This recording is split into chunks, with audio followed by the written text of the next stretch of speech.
Boa tarde, meus alunos, tudo bem com vocês? Nossa atividade remota hoje será de História. E nós vamos dar início aqui na página 22, ok? Falando um pouco sobre as primeiras informações sobre os grupos indígenas. Então aqui ele fala um pouco, né, sobre as sociedades indígenas. Os indígenas, né, eles não vivem de um só modo, como algumas pessoas imaginam.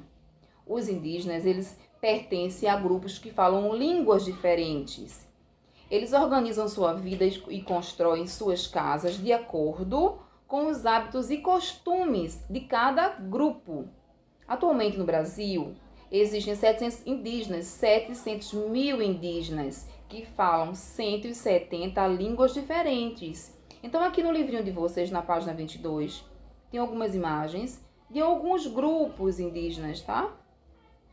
Aqui ele tem a imagem de indígenas Uaurá, Guarani, Yanomami, Kayapó, Chavante e Carajá. Logo abaixo, ele diz assim: recorte de jornais e revistas, imagens de povos indígenas que moram em diferentes lugares do Brasil e cole em seu caderno.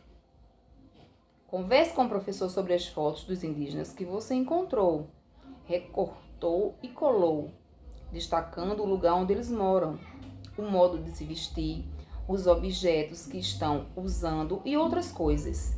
Aqui na página 22, ele pede que a gente faça esse tipo de atividade. Veja que aqui logo acima ele tem aqui algumas imagens de alguns grupos de indígenas diferentes, tá bom? De alguns grupos indígenas, né? Logo aqui na página 23 ele diz como os indígenas organizam o tempo. Então aqui ele já vai falar um pouco sobre essa questão da organização do grupo indígena. Os indígenas, eles organizam o tempo de uma forma um pouco diferente, né? De como nós organizamos e entendemos. Nós pensamos e organizamos o nosso tempo com relógios, datas, dias, semanas, meses e anos. Porém, alguns indígenas, né, que vivem em reservas ou isolados nas matas, né, eles mais distantes, tá certo? Eles ainda o que? Se organizam de acordo com a natureza, tá? Aqueles que vivem um pouco mais isolados nas matas. Então, logo aqui abaixo, ele diz o quê? Observam o sol, as estrelas e as estações do ano. Por isso que ele fala dessa questão da natureza, né? Que ele usa a natureza para se guiar, para saber qual é a melhor época para colher frutos, né? Plantar e caçar, porque é assim que eles vivem, do plantio, né? Da caça. Então ele diz: alguns povos indígenas representam as atividades mais importantes para seu grupo, né? Como festas, épocas de plantio e colheita de alimentos, com calendários criados por eles, mas, né? Já com influência do nosso calendário. Como o quê? Como mostra essa figura aqui na página 23, que aqui ele tem de janeiro a dezembro, e mostrando aqui nas imagens, ó, por exemplo, que em janeiro é melhor para o quê? Para o plantio do milho. Fevereiro é o rio cheio, né? Em março é o quê? O abacaxi. Abril, a pescaria. Em maio, ele diz aqui que é a derrubada da mata para o plantio. Junho, tempo o quê? Da gaivota. Ele diz aqui o julho, ó.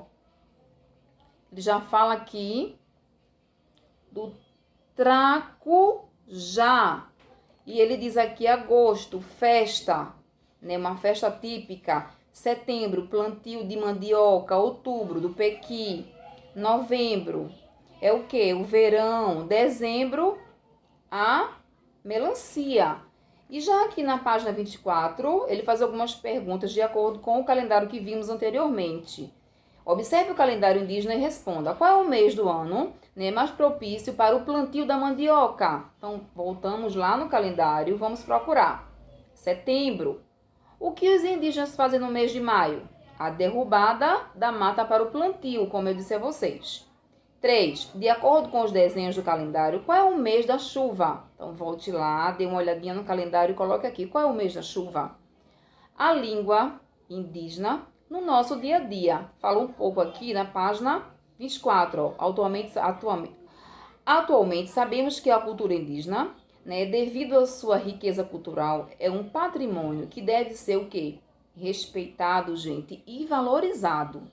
Você sabia que algumas palavras que falamos são da língua tupi? Essa língua era falada por grupos indígenas espalhados pelo Brasil.